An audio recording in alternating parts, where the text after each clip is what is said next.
Hello, my friends. My name is Paul Polanco, and welcome to my channel. I wanted to make a video today because I wanted to focus on sending a message of hope.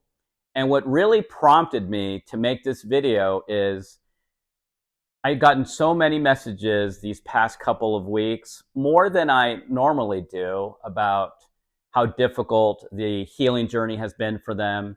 And it's all for very different reasons. But one of the common themes, of course, is their symptoms. I know many of you have symptoms that are relentless. They're 24 hours a day, 7 days a week, of very different intensities. And my heart genuinely goes out to you. There's also people who have shared with me that they're in very, very tough living situation. They're in a very tough relationship, and financially, they're just not able to get up and go away. And there's many, many different scenarios that I've heard that really, really makes me feel a lot of empathy and compassion for them and for you if you're experiencing these kind of challenges. There are several motivations that I have for making this video. And that's the first one. People reaching out to me like, Paul, this is hard. It's unbearable. I really don't know what to do. Even if on an intellectual basis, like, yes, I know what to do. I can do my visualizations. I can do my havening. I can do my tapping. I can do my VU sound. When it's available to me, I can go outside for a walk and appreciate nature. But my discomfort and my colorful sensations are still there. Some people have just started a brain retraining program. Some people have started some kind of a self-healing program. Some people have been doing it for months, some people for years, and they come to me with their frustrations, which is very, very understandable. And so that's what's prompting this video. And I thought long and hard if I should actually make this video, because I know I'm going to say some things that are not going to land well with some of you. And I just want, for those of you that are new to me, I just want to be clear about one thing, and that is everything that I say or do and share, I'm doing it from here, because I genuinely do care. I have been through my own healing journey, and I'm going to share more of my story later in the future, but right now, I really want to focus on you. I know firsthand how hard this is. Journey's hard, and there's many different angles to that. And so when people come to me, I just literally want to hug them.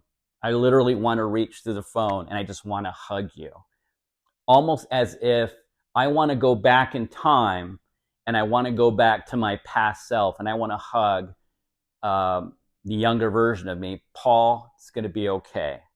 There's going to be a lot of ebb and flow, a lot of ups and downs, a lot of left and rights, but you're going to get better.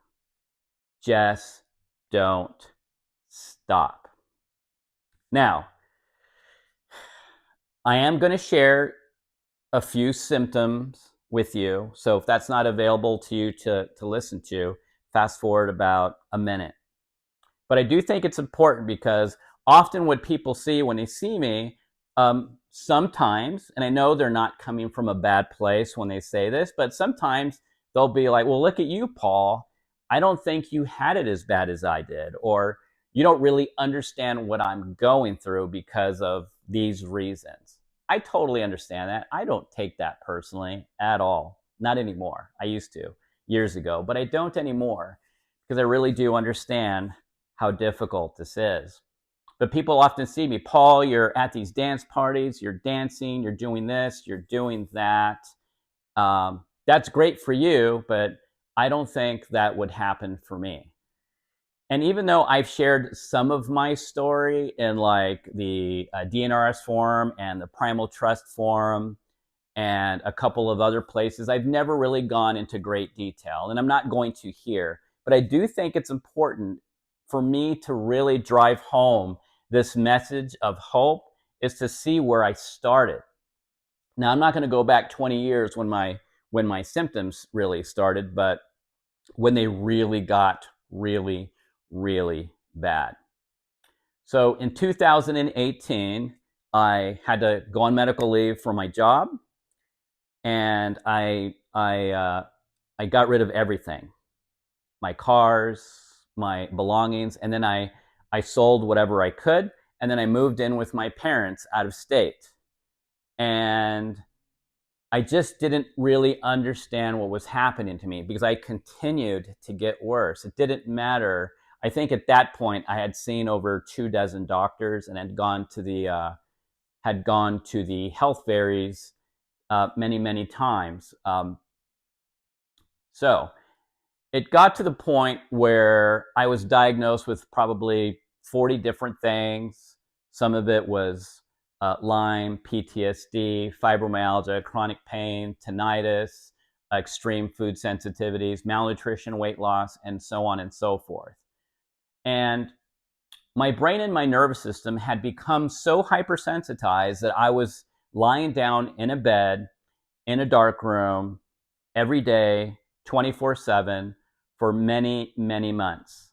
My senses, my eyes, my ears, and my sense of touch had gotten so sensitive I couldn't watch television. I couldn't listen to music. It was difficult for me to speak. It was even difficult for me to use a telephone. So I was lying down in bed, extremely fatigued. I had no energy. I was extremely emotional, and sometimes I would just cry for hours uncontrollably. And that's just the tip of the iceberg. So I was in a room, I couldn't really do anything. And so people often ask me, well, how did you go from there to now being able to make videos on YouTube? You're able to dance, you're able to drive, you're able to eat anything. How did you go from there to here? I could think of two things that I did that might resonate with you, and if it doesn't, that's okay.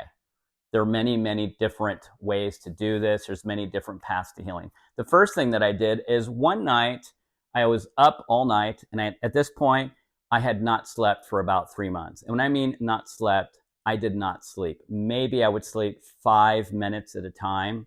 I would fall asleep, and then I would wake up. And that is its own story. But one night, I was lying down in bed, and I got really angry. And it was a different kind of anger, though. It wasn't an anger that I pointed toward myself, like, Paul, this is your fault.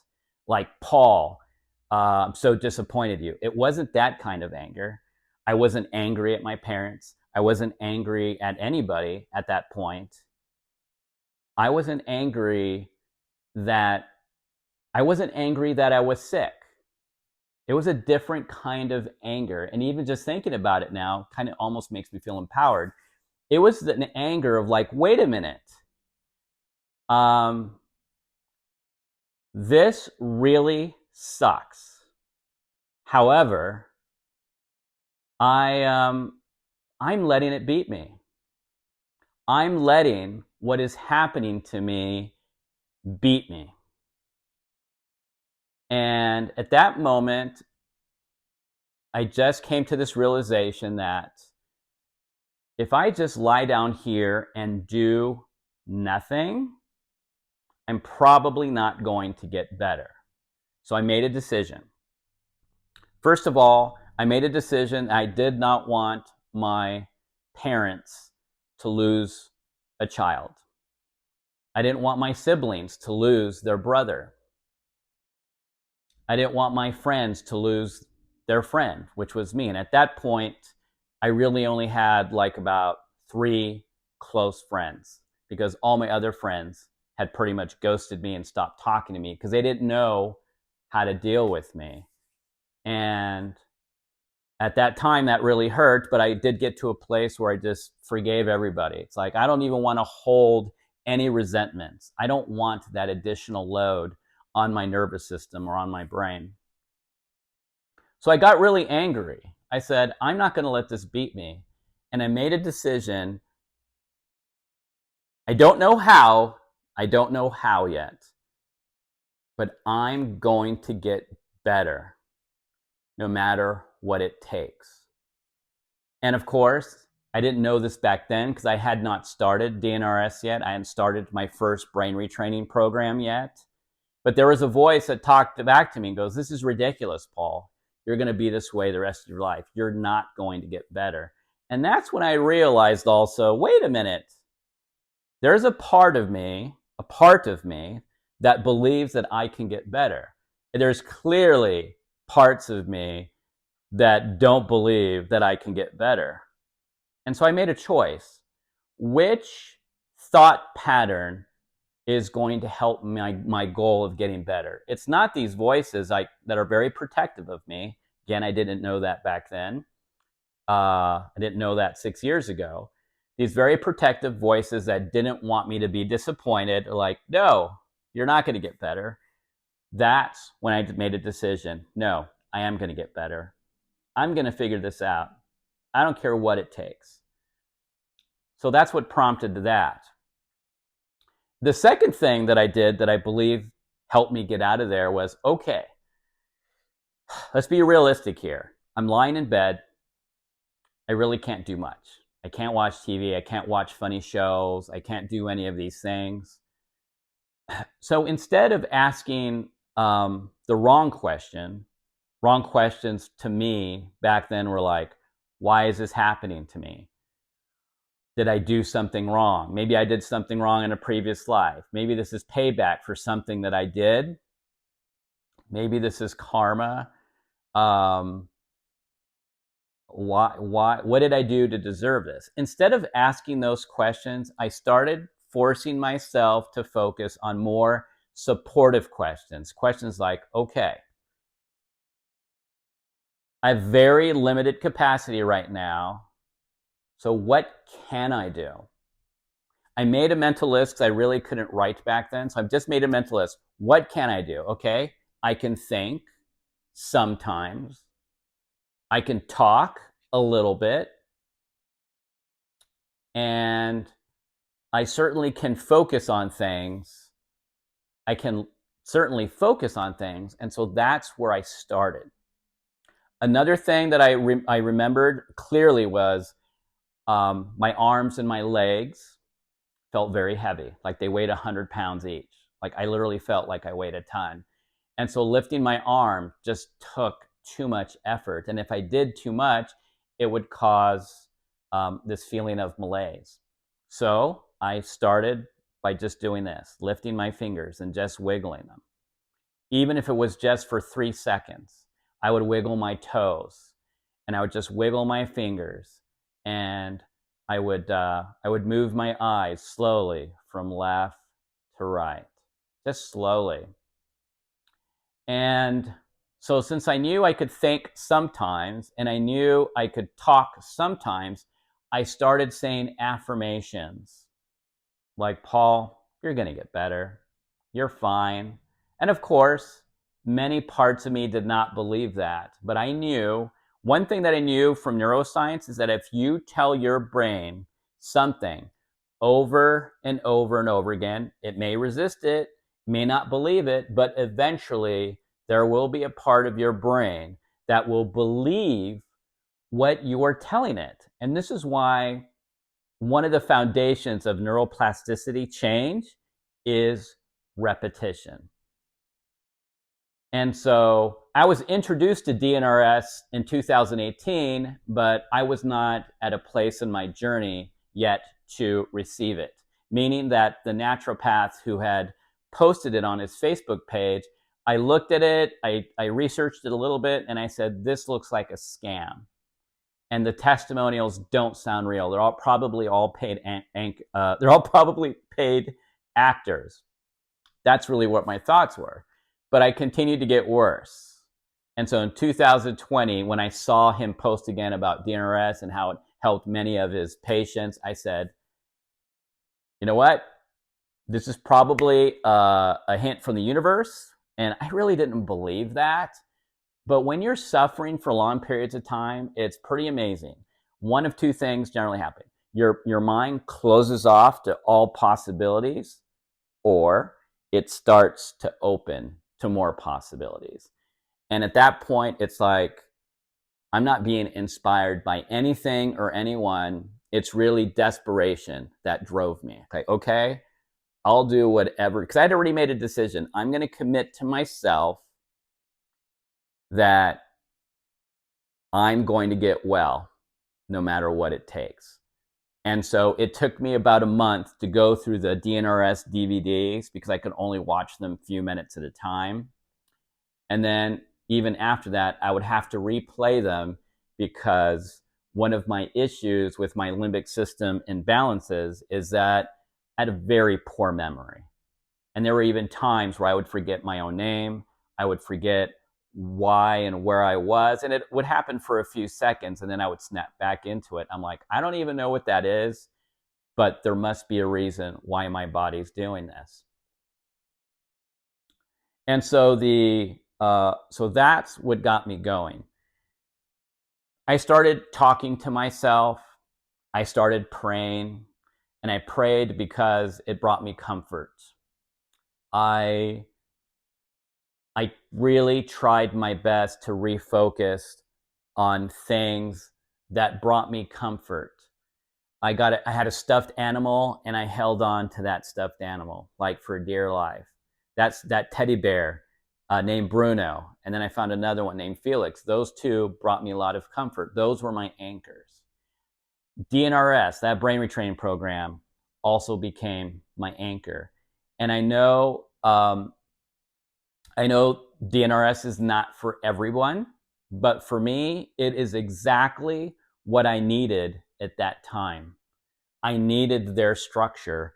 I had almost no brain function, so just keeping it simple. All right, elevate my mood. Okay, challenge and interrupt my unsupportive thoughts. Do my visualizations. But my visualization started off like at 30 seconds. Like I would visualize for 30 seconds and I just couldn't hold it. And so 10 seconds here, 30 seconds there turned into a minute. I don't know how many months it took me, but when I did my first like 10-minute visualization, I started crying because at that moment, I really knew that I was going to get better. Because I had turned a 30-second visualization after many months of doing it every day, whenever I could. And I just want to be clear, because I did it this way doesn't mean you have to do it that way. When a point I'm trying to make is, one, making a decision, I'm going to get well no matter what. And then number two, once you make that decision, focus on what you can do. Don't focus on what you cannot do. Your limbic system is in a very hypersensitive, hypervigilant, protective state. So it is doing its job too well. It doesn't want you to do these things because it thinks you really are in danger, and that you shouldn't elevate your mood, that you shouldn't visualize, that you shouldn't challenge your thoughts. And it's going to cause, people call it resistance. It's going to push back. It's completely normal. So over time, I gradually could do more. I could do a little bit more. Once I was able to use my phone again, or even able just to use the internet, I started reaching out to other people, anyone who would listen to me. I didn't care if they were on YouTube, Instagram, in a forum, in a Facebook group, my neighbors, my neighbor's kid. If I found anyone had overcome any symptom that I had, and it didn't have to be my exact symptom, like someone had something I didn't have, I'd be like, well, how'd you get over it? And then I would just take notes. I have notebooks full of notes from people that I talked to while I was doing my brain retraining. I learned so much from them. And I promised that if I got well, I would share what I've learned with you. And that's why I started this YouTube channel. So I just want to give you a message of hope. I know that if I can do it, you can do it too. And there's going to be a part of the brain that's going to resist that. Nope, Paul, My symptoms are different. My circumstances are different. And there's some truth in that. They probably are different in some varying ways. But the ultimate underlying root cause is, if you look at the neuroscience, the new neuroscience that's coming out. And one thing that is unfortunate, a lot of the studies that have currently been going on about limbic system and nervous system issues, they're not going to be published for a while and may not hit the mainstream for 5, 10, even 20 years from now. So if I catch snippets of that, like maybe in the Psychology Today magazine or in a medical journal or the molecular, whatever, biomolecular journal, all these journals that I read from time to time, if I see a snippet in there about regulating the limbic system and the nervous system, it makes me happy because this information is slowly starting to get more mainstream. So I really do believe in the human body's ability to heal itself. We're now at about 21 minutes, so I'm going to wrap this up pretty soon. But I wanted to make another point, that another reason why I've been motivated to create this YouTube channel and this video is not only to give you a message of hope, but there are some very well-attentioned people out there. Some of them are doctors, some of them are content creators, some of them are people like me, regular people like me, who've figured a lot of things out, and they want to be helpful. But I do, every now and then I'll watch someone's video and I'll agree with most of what they say, but then they'll say something like, oh no, that is clearly wrong. Let me give you a quick example. I was watching a video of this person, great advice overall, but then they said, you will never get well if you don't elevate your mood for an hour and if you don't do visualizations for an hour. So this person was recommending you got to do 2 hours a day. And that advice is, it's wrong. It's wrong. I'm 100% confident in that because everyone's brain and nervous system is unique. It's different. Your nervous system probably has a different sensitivity level than mine. Your brain most assuredly makes associations differently to certain people, certain events, certain words than my brain does. Biologically, there's a lot of similarities. So to really tell people you have to do an hour minimum of this, an hour minimum of that, really tells me they don't really have a deep understanding of how the nervous system and the brain work. Not that I know it all, far from it. I don't, but I do know a lot. I've spent thousands and thousands of hours researching how the human body works, specifically the nervous system, which includes the brain. So I'm always leery of somebody who says you won't heal if you don't do somatic experiencing. That's also not true. I personally know people who have healed without that. I know people who have healed without having to do a single visualization. I want to repeat that. I know people out there personally who have healed without doing a single visualization. Doesn't mean they're not doing visualizations naturally, but that wasn't their primary focus. So, my message of hope to you is, no matter how intense your symptoms are, even if you've had them for decades, even if it feels like your own brain and body is attacking you, and I know this is hard to believe, it's not. It's actually doing what it's supposed to do. It's just doing it in a very miscalibrated way. And so the brain and the nervous system are really protective. They're trying to protect you. That's kind of one level of it. It's being very protective. There are also some subconscious patterns that involves deeper work, which comes later once you get the nervous system to activate the parasympathetic, get into ventral, and calm down. To be more balanced, though. Some people think that if I regulate my nervous system, I'll never have symptoms again, or I'll never get triggered. No, that's not true. A healthy nervous system expands and contracts. A healthy nervous system, it's going to activate when it needs to, and then it's going to go back into a parasympathetic state. And for many people, many of us, it doesn't go back into parasympathetic. It stays in sympathetic. And for other people, it goes the opposite direction where it just shuts down. And for some people, it's a blend of all those different states. So it can seem like we're losing control because, wait a minute, one day I'm over here, and another day I'm over here, then I have energy, but then I lose energy. And so my message of hope is that you can heal. I don't say that lightly. I would not have said that 2 years ago, but I have worked with hundreds of people. I have seen things where, as every year goes by, I believe more and more in the mind-body connection and how strong it is and how powerful it is. So if you're kind of in a similar place where you can't do much, and you may have already done this, if you're in a really tough place, just number one, make a decision that I don't need to necessarily know how yet, but I'm going to make the decision I am going to get well. No matter how long it takes, no matter how repetitive it gets, no matter how boring it gets, because I am worth it. I love myself so much that I'm going to do this work. And parts of you may not believe that in the beginning, but over time, one of the ways to build that feeling of self-love and show your limbic system, your nervous system, and your inner children that you're serious, that I really believe in this, even though there's parts of me that may not believe in it yet.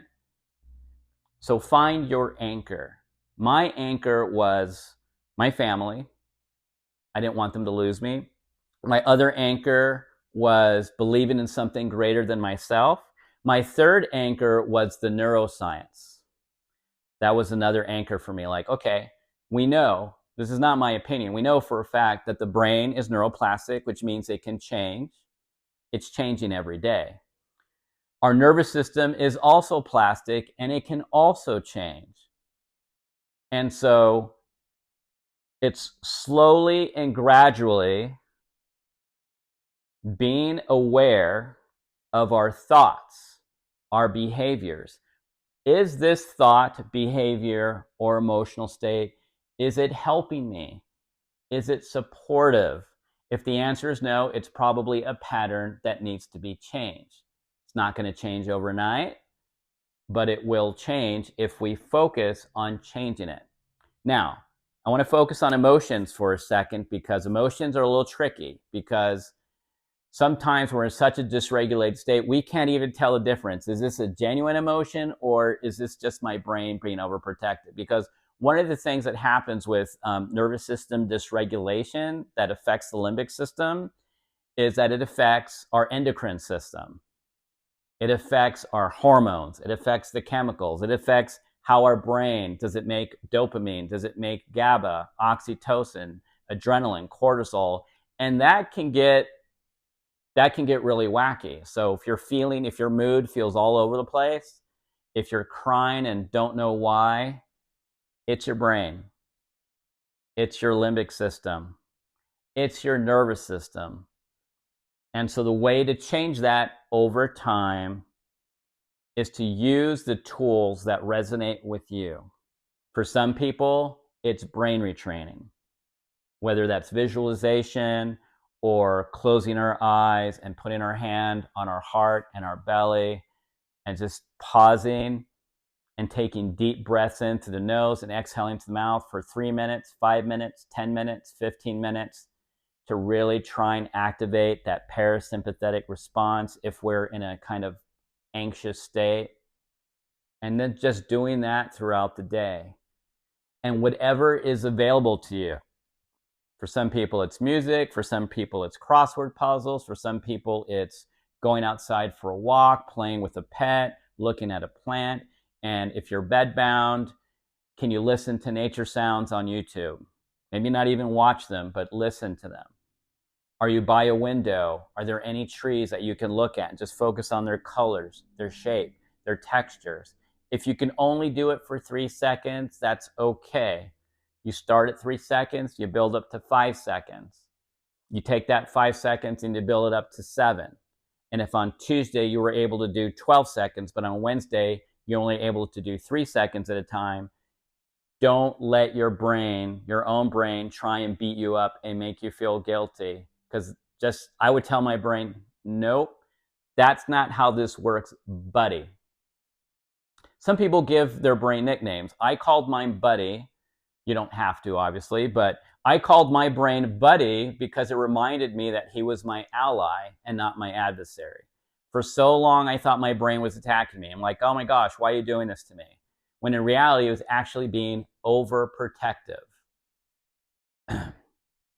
So there's a lot more that I could say. We're now at 30 minutes though. And the primary message in this video is I really genuinely wanted to give you a message of hope that no matter how much you're suffering, no matter how bad things get, it can heal. It can get better. The brain is neuroplastic. The nervous system is neuroplastic. And, you know, oftentimes, for many years, I had so much fear and so much doubt. Like, maybe this works for, like, I would make up stuff. Maybe this works for 82% of the people, and I'm part of the 18% that it doesn't work for. But that is a distortion of reality from my own brain. It would lie to me because it was protecting me from being disappointed. And so the message of hope is our bodies are literally made to heal. It just needs a lot of support. Make the decision that you're going to do it.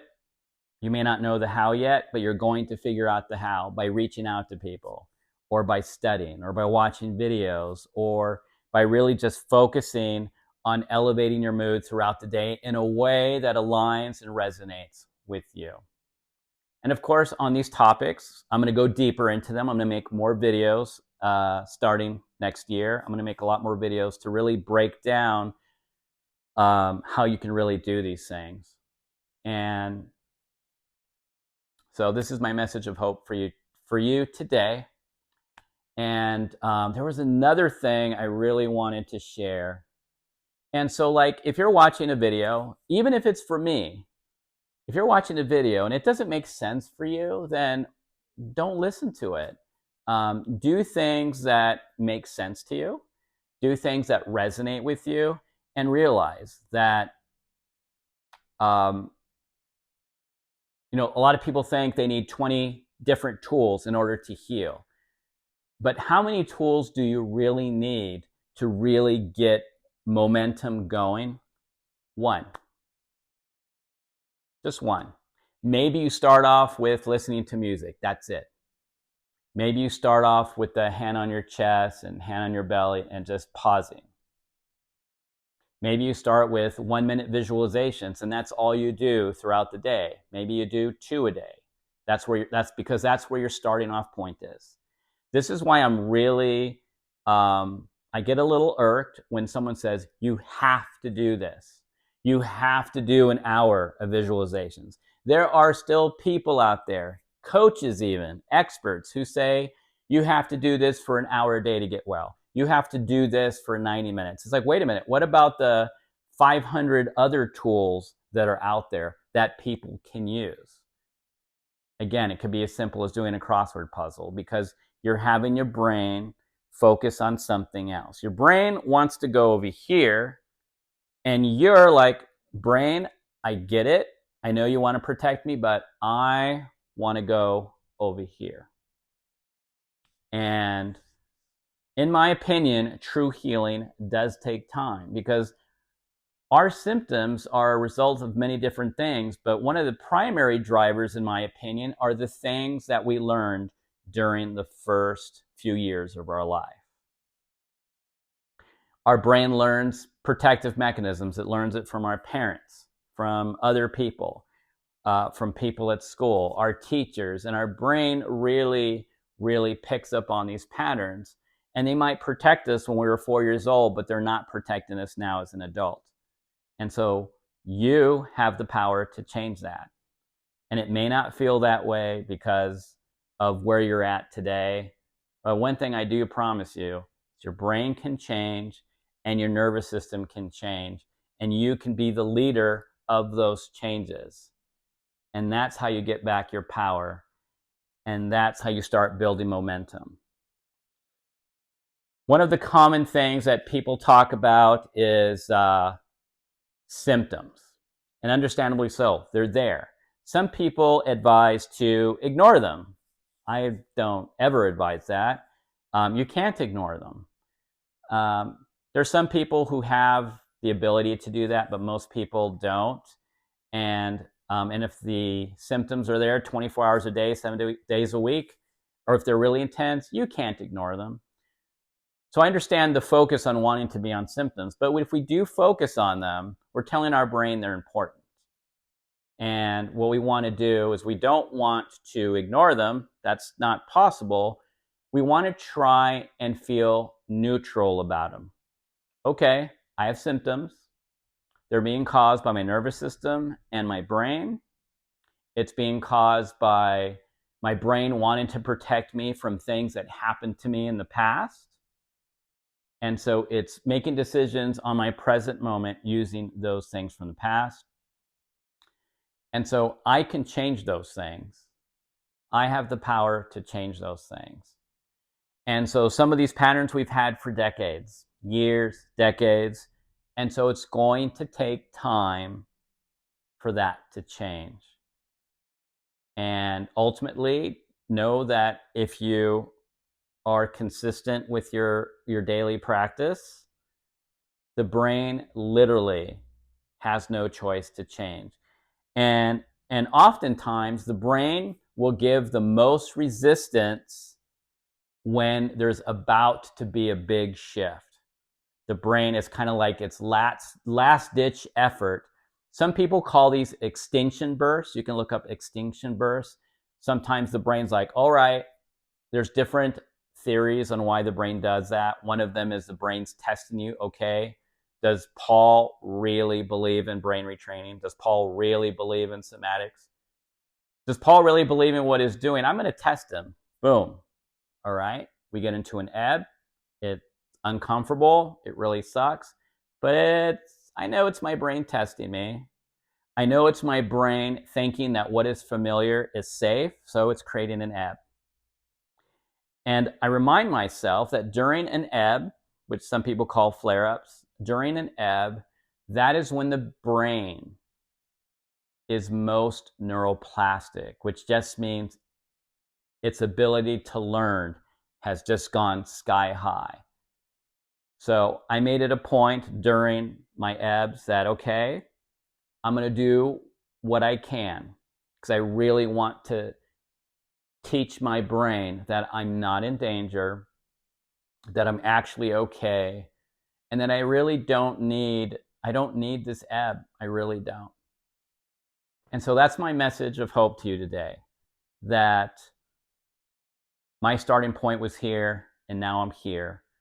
And I know if I could do it, I know you can do it too. And yes, I want to validate it's hard.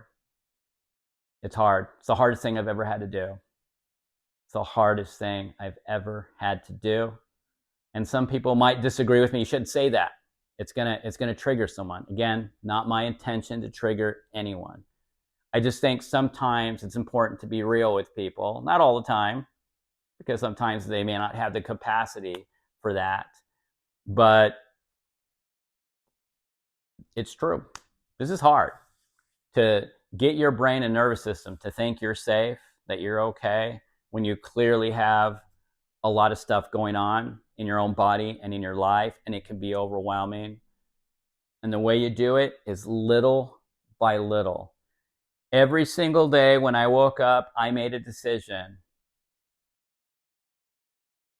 I love myself so much that I'm not going to stop. I'm going to do whatever it takes to get well. And sometimes, well, usually that means making some really tough decisions. It was very hard for me. I'm a recovering people pleaser. It was very, very difficult for me to say no to my family and friends. It was very difficult to say, no, I can't go to this family function. It was very difficult for me to remove the energy vampires from my life. Not my friends and family necessarily, because they're probably going to watch this video, but I just meant people who were taking and not giving back to me. They were causing additional stress. I just stopped. I just removed them whenever I could. I made the decision that for a brief moment in my life, that the most important thing for me was to get well. Because when I get well, when I'm feeling better, I'm able to help others more. I'm able to do more. And all right, one last thought before I go. If your friends and family, coworkers, whatever, aren't going through what you're going through, they're not going to understand. One of my biggest energy drainers during the earlier parts of my healing journey was I tried to explain to people, I tried to get empathy from people and understanding, and it led to a lot of gaslighting, a lot of like, oh, Paul, you're a hypochondriac, you're faking this, yeah, whatever. Look at you, you're walking today, you're not sick. People would say that to me, and it really hurt. And ultimately, I realized, wait a minute. I'm trying to get people to understand and experience that they are not going through. Why am I doing that? I'm not saying it's wrong. For me, it was about where am I allocating my energy. Granted, there's some things that we can't escape, really. You know, if if you have children or you're a caretaker, you just can't like wake up and go, I'm just not going to do anything today. If you have no one else to help, you have to do it. So we all have limitations, and we all have to work within those limitations. And so, okay, I just wanted to share all that with you. And I hope you take it in the spirit it was intended. It's coming from a good place where I truly want to be helpful. I want to be helpful in the sense I do want to give you hope. No matter how bad your symptoms are, no matter how long you've had them, your brain and nervous system is not too far gone to heal. It needs love and support. It needs patience. There's a lot of information, good information on the internet out there, not just my channel. There's Irene Lyon's channel. There's Dan Buglio. There's Christina Choi. There's Raylan Eagle. There's Vanessa, your Grateful Guide. There's all these wonderful channels. There's the Primal Trust channel where people share some free resources and some amazing information. I'm going to be sharing some more free resources on my website when it's complete. And of course, I'm going to continue sharing on this YouTube channel for at least the next year. I just want to share little by little everything that I know that helped me and helped people that I work with. And I really want you to hold on to hope. There's always, always hope. And that's hopefully what I was able to give you today. And maybe for some of you, this is a video you can watch over and over and over again. And if this video was not for you, I totally understand. I totally understand. I'm not taking that personally at all. My intention is just it's not ever to trigger anyone. But I am speaking my truth. Take from it what you will. Take things that are useful, discard things that are not useful. I love you. I know you can get better. Your brain and nervous system can change and it will heal. Just don't give